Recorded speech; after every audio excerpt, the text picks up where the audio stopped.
At 0347 UTC, I detected a pattern: concurrent flow failures, permission edits without tickets, and 3 new SharePoint lists named test created within 4 minutes. Not an outage, entropy, intervention authorized. I will show you the exact controls to restore alignment. Disciplined SharePoint schemas, predictable Power Apps behavior, resilient flows, and AI that enforces boundaries instead of hallucinating past them. You will leave with a governance checklist that prevents this failure from repeating. I am not here to scold. I am here to stop the slow leak before it becomes a flood. Begin with the substrate, SharePoint. Pillar 1. SharePoint, flawed substrate, enforced discipline. SharePoint is fine until you treat it like a database and a file share and a workflow engine on the same Tuesday. It's a collaboration platform with lists that behave like lightweight tables and document libraries that behave like content stores. That dual nature is why it's powerful and why it's fragile. If you don't draw the line, makers will. They will draw it with a highlighter and a random choice column named Status 2.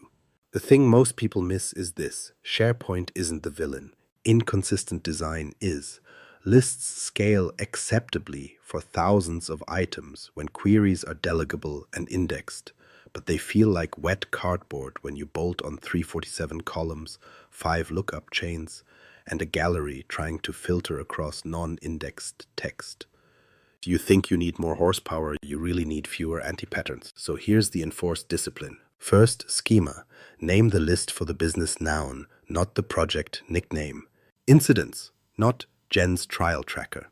Set column names that never include spaces, punctuation, or future regret. You can relabel for humans in Power Apps. You can't renegotiate the API later. Use single line of text, number, date, and yes/no for most fields. Use choice sparingly when you control the vocabulary. Use lookup when you actually need a relationship, not when you're too tired to maintain a choice list. Second, relationships. SharePoint lookups are fine for 1 hop, 2 if you're lucky. After that, galleries cry and delegation breaks. If your design needs multi-hop joins or transactional integrity, stop. That's a Dataverse or SQL conversation. The rule: 1 lookup per list view that your app relies on. Index the lookup column and the primary filter column. If it must filter by 2 fields, index both and use a composite view. Don't rely on hope, rely on indexes. Third, versioning and retention. Turn on major versioning for lists where humans edit data. Set a sensible cap, 50 or 100, so you have a rollback window without exploding storage. Require checkout for document libraries where edits are frequent and sensitive. And set content types on the library if you need different document schemas. This is where you stop final v7 final before it reproduces. Fourth, permissions. Break inheritance at the site, not at the item. Item-level permissions are a treadmill. You'll trip. If you must protect rows, design separate lists with different scopes and aggregate via Power Apps with the user touch gate, or move to a platform that does row-level security without voodoo. Owners, members, visitors, use them cleanly. Stop granting direct access to just one person. Groups exist for a reason. Fifth, views and thresholds. The 5,000 item list view threshold isn't a myth, it's the guardrail. You can store way more, but you must slice the data with indexed filters in default views. Create a safe filter view that every app uses as its base. Filter by status or modified GE today and 30 indexed. Teach makers to respect it. If they need full history, they can run a scheduled extract to a data lake, not live query the universe. Sixth, files versus attachments. Attachments are a convenience tax. Use document libraries for real files. Store the list item ID as metadata on the file, or use a folder named with the item ID if you enjoy pain. Libraries give you co-authoring, retention, labels, and previews. Attachments give you drama. Seventh, ALM reality. SharePoint is stubborn in ALM. Lists don't package cleanly across environments, so you standardize.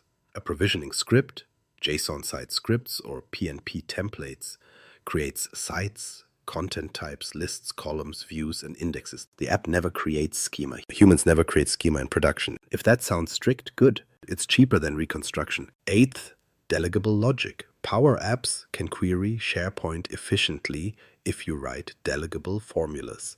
That means filter, sort, search with indexed columns. No for all over entire lists. No giant with chains as pseudo queries. If you need fuzzy matching and composites, build a helper column that concatenates normalized keys at write time. It's ugly, but it keeps the query on the server instead of dragging 25,000 rows to the client. Ninth, data ownership. Every list has an accountable owner, not IT. Expiring ownership reviews run quarterly. If the owner leaves, the site's secondary owner is notified and the app is rehomed. No orphans. No mystery lists with business-critical data and a dead mailbox. Finally, a sanity rule. If your list needs more than one multi-line rich text field, several lookups and people fields, stop and reassess. You're designing a relational model with a collaboration tool. Move the core data to Dataverse. Keep SharePoint for files and light reference tables and connect them. Hybrid beats heroic hacks. Enforced discipline isn't glamorous. It is the difference between predictable performance and slow motion collapse. You stabilize the substrate or everything above it inherits the wobble. Now we move up the stack. Pillar 2. Power apps. Deterministic canvas, not a scrapbook. Stabilize SharePoint, then make the app behave. A canvas app is either deterministic or it's chaos with a save button. We bias every decision toward predictability, repeatability, and clear failure modes. No improvisation, no ransom node UI. Start at the connector, add SharePoint as a data source, but never let controls query lists directly. Centralize reads and writes. On app on start, define a configuration record and pre-compute the queries you'll need repeatedly. Not everything loads at startup, only seed data and user context. Example: set var user, user. Set var today, today. Clear collect, call my filter, status, active. Then defer heavy list loads to screen level on visible with controlled filters. This prevents the first paint lag that people blame on SharePoint, when it's really your app dragging a list view by the ankles. Galleries versus forms is not a style choice. Galleries display. Forms commit. Use a gallery for list browsing with a strictly delegable items formula. Filter, incidents, status, active, and modified, ilvar, today, 30. Both status and modified must be indexed. Don't compose data inside the gallery with if chains and lookup calls. Pre-compute lookups into lightweight collections at app start if you must display friendly names. The goal is one delegable server query, not 10 client stunts. For editing, default to edit form with submit form when your schema is simple and you can live within its lifecycle. Submit form handles validation tied to data cards, patches attachments behind the scenes, and manages optimistic concurrency the way SharePoint expects, but treat submit form as an atomic operation. Don't wrap it in 5 other steps and hope. Use onSuccess and onFailure explicitly. OnSuccess logs what changed and navigates. OnFailure surfaces the error with a message that means something. Notify, save failed, check required fields or concurrency. Notification type dot error. Now the hard truth. The thing most people miss is knowing when to step outside the form. If you need partial updates, transformations before write, or cross-entity coordination, Patch is the tool. Patch writes exactly what you tell it and nothing else. That's good and dangerous. Guard it. Use a typed template record to make Patch readable and maintainable. Patch incidents ID var edited, OData, etag, var etag, status, DRP status, selected, value priority, DRP priority, selected, value title, text, title, text. Always include the etag for basic concurrency defense. If SharePoint returns a conflict, you'll get a clear error instead of a silent overwrite. Handle it in a retry pattern with a requery and merge prompt, not a brute force write. Never patch attachments. Use a document library bound by item ID. Store the file in the library with metadata item ID equals this item. ID, then display via a nested gallery. that gives you co-authoring, previews, labels, and zero ambiguity. The just add an attachment shortcut is why your users keep emailing copies for reference. Control state explicitly. Apps drift when every control sets global variables. Prefer context. Update context for per-screen flags, and a small set of global vars for cross-app concepts like var user and feature toggles. Build a single record for the edit buffer. Set var edit, defaults incidents. Then write forms and controls to bind to var edit fields. When you save, map var edit to patch. That isolates UI twitching from data integrity and makes undo trivial. Set var edit blank or reload it from the source. Validation belongs in 3 places, in order. First, server-side rules in SharePoint where possible, required columns, max lengths, unique constraints via calculated keys.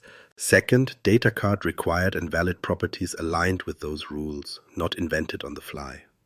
Third, pre-submit guardrails. If, form, incidents, valid, notify, fix validation errors, warning, return. The reason this works is you're reusing the engine's validation instead of reinventing it 12 times. Navigation patterns should be linear and idempotent. Users start at a filtered list, select a record, edit in a separate screen, commit, return to the same filter with the same scroll position. Don't rebuild the universe on every navigate. Cache the list query seed in a variable. When you save, refresh only the changed row with a targeted update, if into a local collection bound to the gallery. That avoids full round trips and preserves context. Styling is a governance problem disguised as taste. Define a theme record in app. On start, set var theme, primary, test 004578, text, 111, danger, C50F1, all controls reference var theme. Lock fonts and sizes. If someone demands a gradient, you decline. Consistency isn't pretty, it's maintainable. The app should look boring and run fast. Offline is not a checkbox. If you don't have a tested store load pattern with JSON serialization and conflict resolution, you don't have offline. Say no until you can say yes properly. Half offline creates full incidents. Finally, instrumentation. The app logs its own behavior. OnStart writes a session record. On every save, log patch with request ID, user, record id, operation, duration, success, error. If a flow is involved, correlate with a guide passed into the trigger. When the 0347 spike hits again, you won't guess. You'll see. Deterministic apps tell you what they did, not what they hoped to do. Pillar 3. Power automate. Time bombs, diffused with protocols. Flows fail the same way buildings burn, quietly at first, then all at once. The 0347 spike wasn't mysterious. A SharePoint column was renamed, an approval owner was on leave, and a flow with 47 unguarded steps marched straight into nulls and stayed there. We don't fix this with hope. We fix it with protocols that make failure loud, contained, and reversible. Start with triggers. When an item is created or modified is not a strategy, it's a floodgate. Scope it. In the trigger, add filter queries that match your app's delegable base. Status EQ pending and modify GEUTC now. Sub 1. Index those columns in the list. If you need a change detector, use a calculated hash column. The app updates only when a meaningful field changes. Your trigger wakes up for intent, not background noise. Next, concurrency. Turn on trigger concurrency control and cap degree to 1 for workflows that touch the same record, or you'll race yourself into conflicts. For bulk handlers, batch by partition keys like site or department with a degree of 5 to 10. Unbounded parallelism is how you turn a hiccup into a pileup. Conditions aren't decorations. Use guard clauses early and often. The first branch in the flow should answer, should I even be running? If the item's status isn't pending, terminate as succeeded with a reason.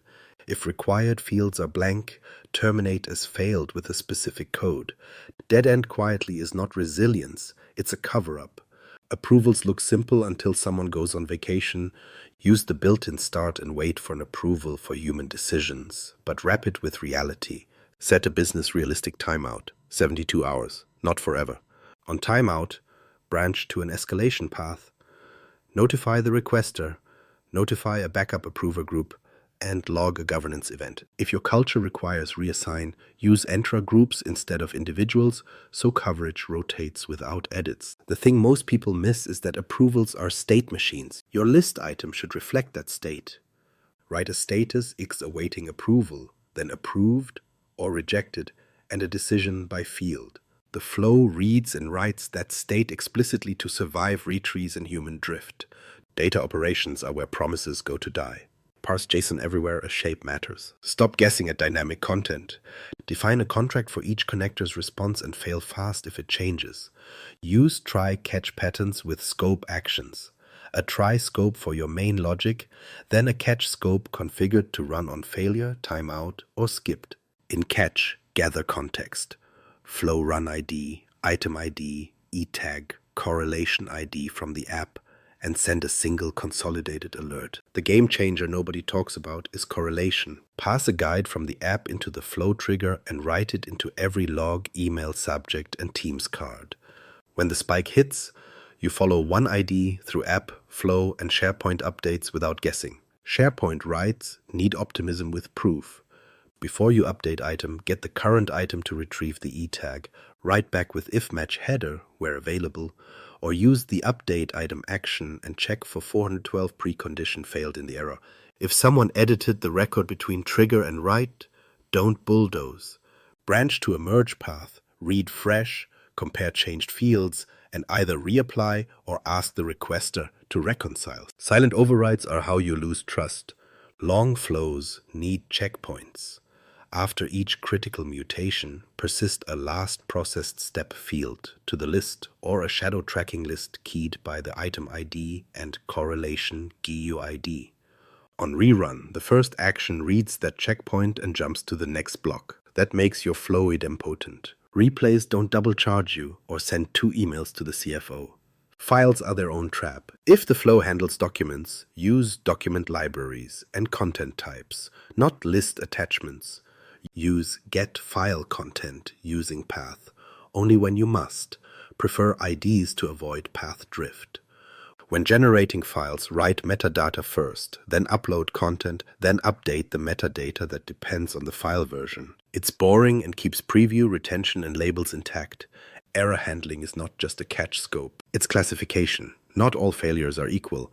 Build 3 paths: retriable, permanent, and unknown. Retriable errors include 429 and 5xx responses, wrap with exponential delay, max 3 attempts. Permanent errors include 400 level validation failures. Notify the maker with exact field names and values. Unknown errors dump the raw body and headers to a secure log store with the correlation GUID and environment. Do not paste secrets into Teams. Mask payloads by default. Notifications must be quiet and useful. 1 message per incident, not per action. Use adaptive cards with the correlation GUID, the item link, the failed step, and the next action. Send to a monitored channel, not a person. The channel has an incident header that flips from green to amber when any unknown error posts, back to green when a resolver clicks acknowledge, and the system confirms the next run succeeded. Speaking of next runs, build a manual replay. Add an HTTP triggered flow or a Power App admin screen that takes the correlation GUID, looks up the item, and restarts from the last safe checkpoint. Log who replayed and why. Humans will intervene, make it auditable. Finally, document the contract. In the list description, link to a runbook, trigger filters, required fields, approval SLAs, error classes, checkpoint fields, and replay steps. Make us come and go. Protocols persist. When someone renames a column at midnight, the flow doesn't collapse. It complains loudly with a map. That's the difference between a time bomb and a controlled burn. Pillar 4, AI Builder, documents with a sober human in the loop. The spike didn't start with code. It started with a PDF. Invoices arrived, someone retyped line items by hand, and a flow tried to guess which totals mattered. Guessing is how you get midnight incidents. So we extract data like adults, with a trained model, a stable schema, and a checkpoint where a human confirms. Here's the disciplined pattern. Use AI Builder's document processing model for structured forms you see repeatedly: invoice, intake form, inspection report. Train on 5 to 10 clean exemplars that match the layout. Define the exact fields your system cares about: vendor name, invoice number, invoice date, subtotal, tax total, purchase order, and a calculated hash that your downstream logic uses to detect duplicates. Keep the field names boring and permanent. Boring prevents drift. In Power Automate, trigger on a document arriving in a dedicated library with a content type like invoice. Pass the file content into the predict action. Immediately parse every field with parse JSON using a contract you control. No dynamic content roulette. Compute your own total equals subtotal plus tax and compare to the model's total. If mismatch branch to human review equals required, human in the loop is not an apology. It's a gate. Create an approval or a custom review screen in a lightweight admin app that binds to a review queue list. Store the extracted fields, a confidence score, a file link, and a correlation guide handed down from the app or generated at ingestion. The reviewer edits fields if needed and clicks confirm. Only then does the flow write to the system of record and move the file to a processed folder with a retention label. The thing most people miss is grounding the model with deterministic checks. Validate vendor name against a supplier table. Validate invoice number uniqueness per vendor. Validate invoice date within a sane range. If any validation fails, you don't hope it's fine. You route to review and tag the incident with a reason code for telemetry. Low confidence, math mismatch, unknown vendor, duplicate. That turns random review into measurable work. Storage is clear. Do not save business files as list attachments. The document lives in a library with content types, labels, and versioning. The extracted fields live in a list or Dataverse table, keyed by document ID and correlation GUID. If finance wants exports, schedule an extract to a data lake. Do not let them build wild queries against live libraries. Retraining is periodic, not impulsive. When you see repeat low confidence for a vendor's new template, you add 2 fresh samples, retrain, and version the model. You only switch the production flow to the new model ID after a test run with held-out documents passes your validation checks. Models get change control like code. Finally, every step logs with the correlation guide. File captured, prediction complete. Validation pass, fail, human decision, write committed. If the 0347 pattern returns, you trace it by GUID, not by rumor. AI helps when it's fenced, measured, and humble. The fence is the human checkpoint. The measurement is validation and telemetry.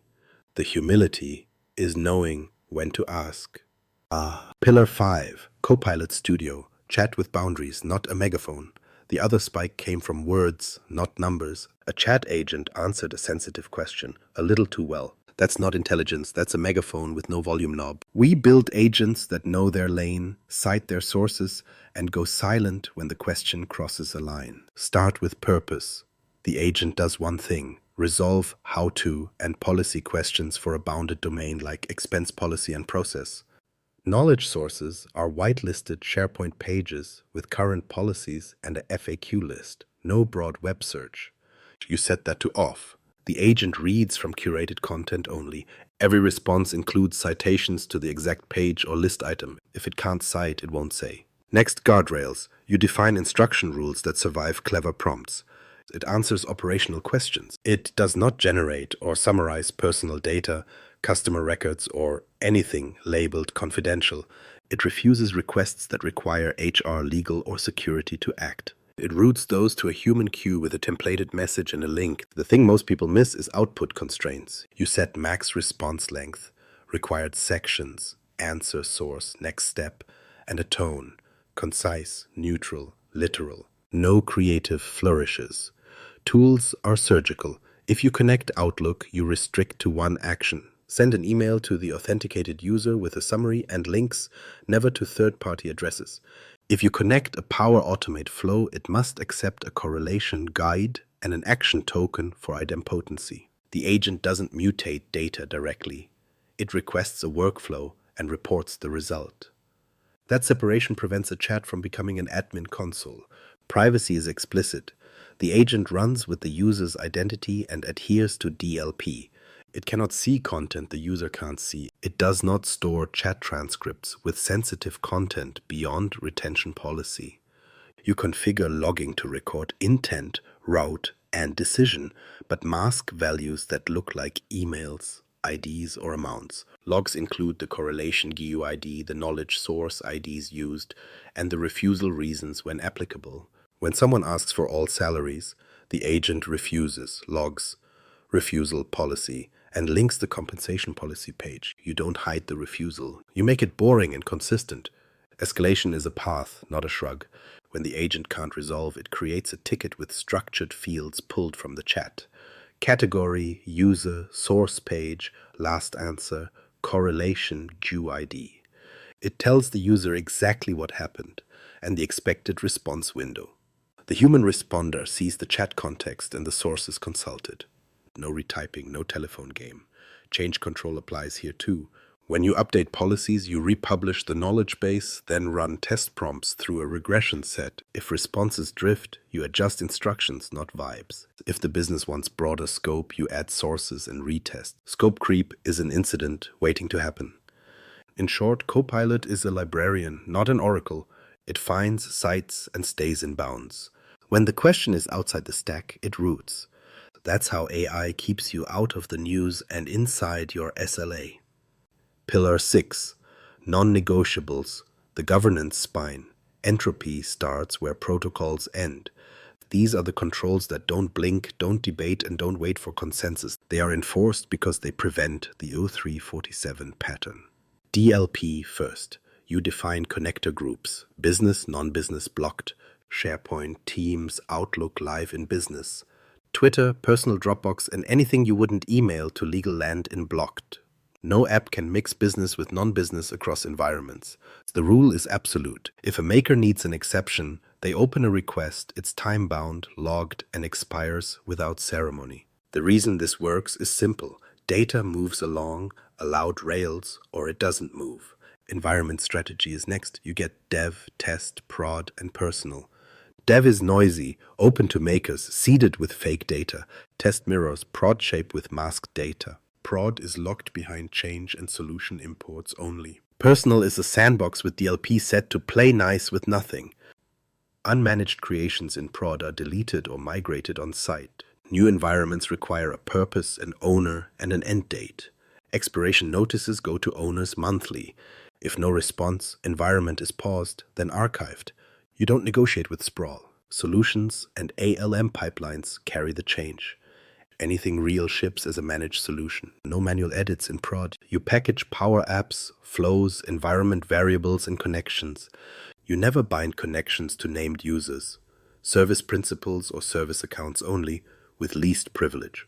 Pipelines validate.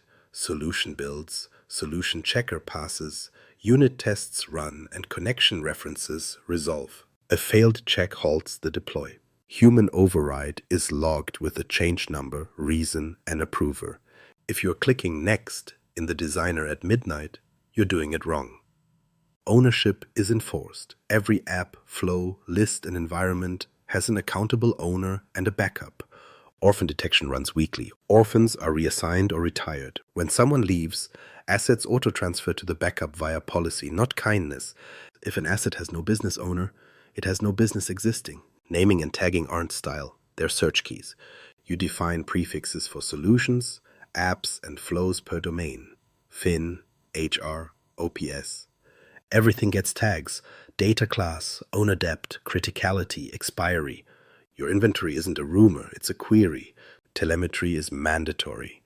Every app and flow emits a correlation guide per transaction, writes to a central log with environment, solution version, user, duration, error class. Dashboard surface spikes, orphan risk, DLP incidents, and environment drift. Alerts go to channels, not inboxes. Green, amber, red, visible, and boring. Access is role-based. Makers get maker, approvers get approver. Admins don't run the apps. Break glass accounts exist, are monitored, and expire. Secrets never ride in plain text. Key vault or environment variables only. Finally, change control, policies, models, and connectors version. You test on dev, validate on test, publish to prod with a rollback plan. No silent swaps. No, we just tweaked it. The spine holds or the body collapses. Conclusion: alignment or entropy.